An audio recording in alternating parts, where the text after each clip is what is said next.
بسم اللہ الرحمن الرحیم۔ السلام علیکم بچوں، کیا حال ہے؟ امید ہے آپ سب بالکل خیریت سے ہوں گے اور آپ نے اپنا پچھلا سبق نمبر 12 دہرایا ہوگا، اس کی پڑھائی کی ہوگی۔ آج ہم اپنے درس نمبر 13 کے ساتھ آپ کے سامنے حاضر ہیں۔ درس نمبر 13 ہمارا ہے پیج نمبر صفحہ نمبر 18 سے صفحہ نمبر 19 تک کی آج ہم پڑھائی کریں گے۔ اس دن ہم نے آدھے سبق کی پڑھائی کی تھی، آدھے سبق کی پڑھائی آج کریں گے ہم۔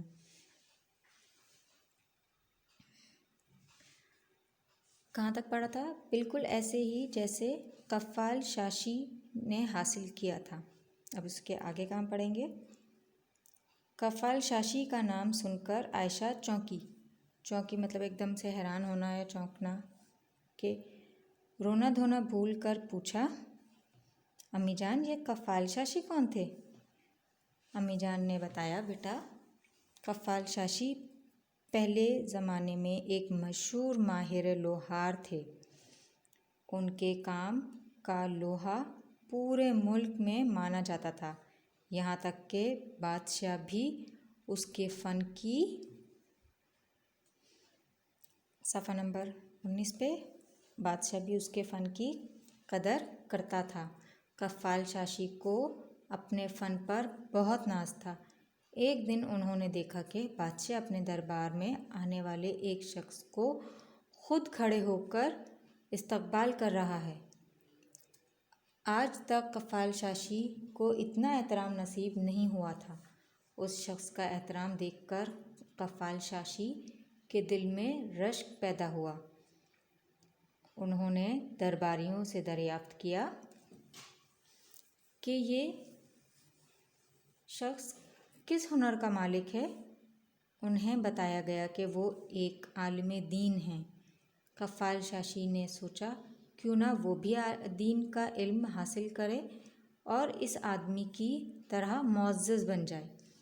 قفال شاشی کی عمر زیادہ تھی، تاہم انہوں نے عالم بننے کا فیصلہ کر لیا۔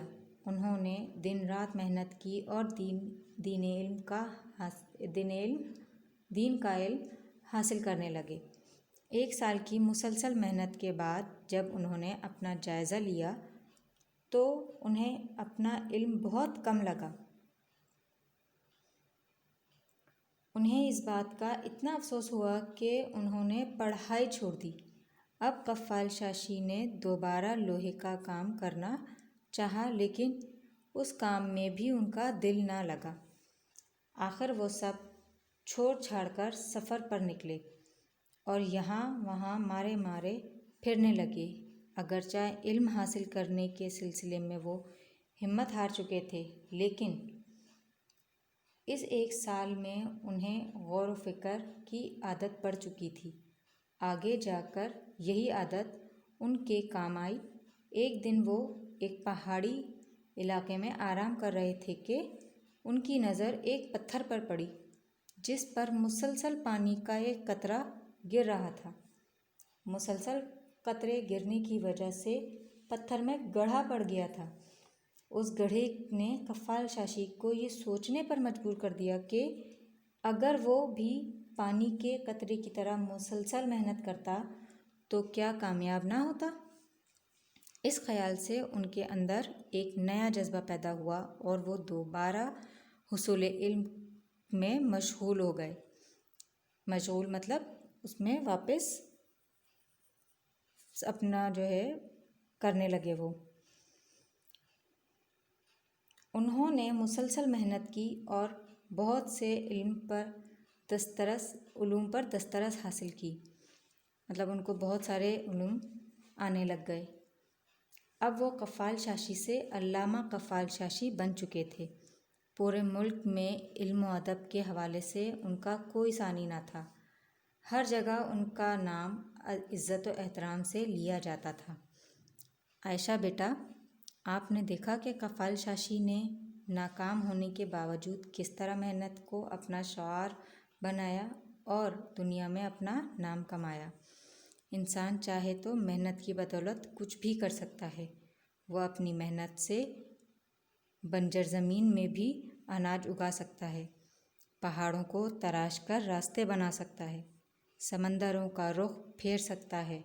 شرط صرف یہ ہے کہ وہ ناکامی کی وجہ سے مایوس نہ ہو اور ہمیشہ محنت، ہمت اور حوصلے سے کام لے، کیونکہ تبھی کامیابی انسان کے قدم چومتی ہے۔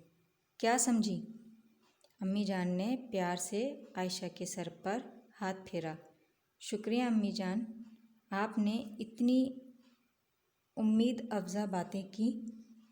میں اب اللہ پر بھروسہ رکھوں گی اور دن رات محنت کروں گی۔ آپ دیکھیے گا میں سالانہ امتحانات میں ضرور اول آؤں گی، انشاءاللہ، امی جان نے مسکراتے ہوئے کہا۔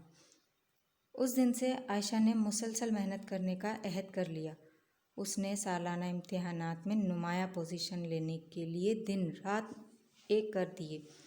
جس دن سالانہ جلسہ تقسیم انعامات تھا، اس دن اس کے چہرے پر اپنی محنت پر یقین، اطمینان اور تسلی کے رنگ نمایاں تھے، کیونکہ نتیجہ اس کی توقع کے عین مطابق تھا۔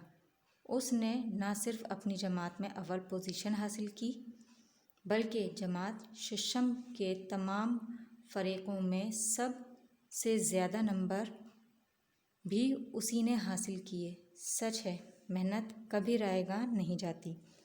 جی تو بچوں، اس سبق سے آپ کو کیا سبق ملتا ہے؟ کہ ہمیں کبھی بھی ہمت نہیں ہارنی چاہیے، اللہ پر بھروسہ نہیں چھوڑنا چاہیے اور اپنی محنت پر ہمیشہ ہمیں یقین ہونا چاہیے۔ ہمیں مسلسل محنت کرتے رہنا چاہیے، دن رات محنت کریں ہمیں پڑھائی کے لیے، کامیابی کے لیے، تو اللہ تعالیٰ ہمیں ضرور کامیاب کرتا ہے۔ بچوں، یہ سبق کی پڑھائی آج مکمل ہوئی۔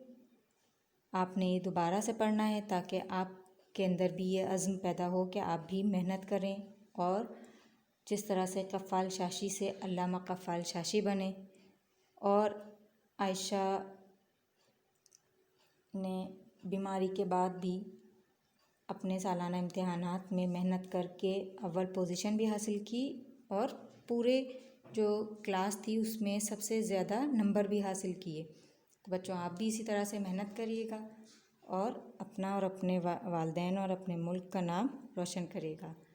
اگلے درس میں مشق کے ساتھ آپ کے سامنے حاضر ہوں گے۔ اپنا بہت خیال رکھیے گا۔ اللہ حافظ۔